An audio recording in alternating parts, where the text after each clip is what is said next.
I was absolutely delighted to be playing. I thoroughly enjoyed every single trip I was ever involved in, and playing time was a premium for me because, you know, we had such good strikers within the squad. Any game time was quite precious, really.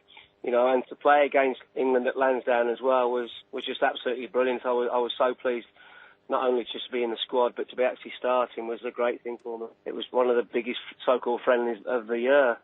England were such a strong team at the time. They got a team full of internationally well-known players.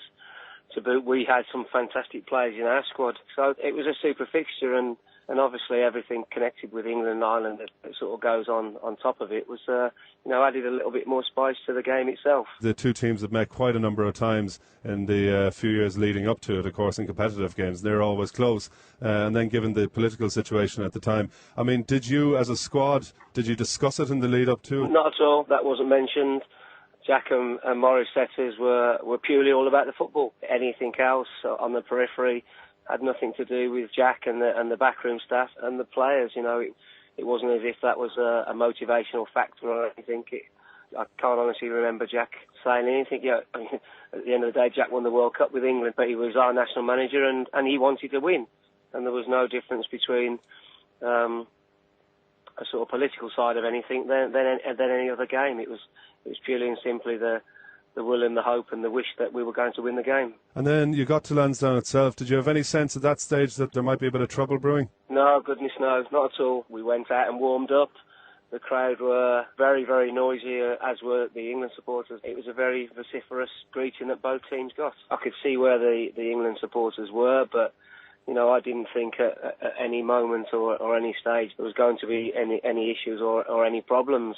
I was aware that there was booing through the anthems, but never did we think that it was going to kick off as it did, you know, sort of 30 minutes later. Yeah, and so the game kicked off, and then just tell me through that, what you remember from that and then the lead up to the goal. We started the game very brightly. We started the game very well.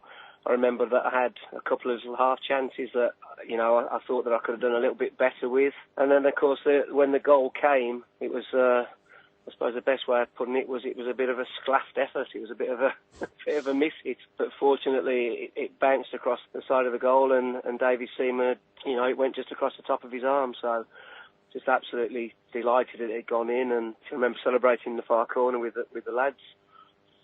And then, as we're jogging back, he quickly realised that there was a few things going on and a few things were getting thrown about. And that was the first time that it really dawned on you that there was real trouble now kicking off, was it? Yeah, absolutely. I remember sort of going back for the kick-off, and then, of course, it very quickly then became quite apparent that there was lots of things being thrown onto the pitch. I was sort of walking by. I just thought, this doesn't look very good. And I seem to remember me saying, we might have to be getting off the pitch here. And then, of course, lots of things were being thrown, the seats were being thrown and stuff. And we were very quickly ushered downstairs and into the dressing rooms. And what was the reaction like then, coming off the pitch and then back in the dressing room among the players and the coaching staff? I mean, was it one of shock or anger or what? No, it was a shock because this type of thing doesn't happen. It happens very, very, fortunately, very, very rarely in football. And it was definitely the first time that it happened to me, and more so than disappointment or shock or anything. It was, you know, what goes on in this sort of situation. And then, obviously, we were told then that the game was finished, abandoned, get showered. We're all going back to the hotel. And that was obviously after you'd been told that the match wasn't going ahead. It was time to leave. We'd been showered. We'd been ushered upstairs onto the car park to where the coach was always parked, and we were sped off back to the hotel. And obviously, the conversations on the bus were, you know, what had gone on, what had happened, and had everybody seen the chairs being thrown and the iron bars coming onto the pitch, and that type of conversation.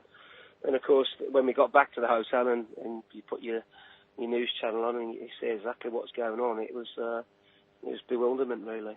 For us as a squad, we'd enjoy a night after all the games. We would enjoy a night out. That obviously didn't happen. We all stayed at the hotel, just sort of mulling over really what had gone on and looking at the television pictures of what had happened, and disbelief, I suppose, would be the best way of describing it, of the situation that we'd found ourselves in. And did you yourself then, afterwards, did you feel any sort of personal sense of regret or like unfinished business or anything like that? Because you had scored the goal, obviously, that could have been the winner against England. I don't think the regret is the word or anything. You know, probably sadness really is probably a better way that I would describe it, because we were on top in the game. We were playing very well.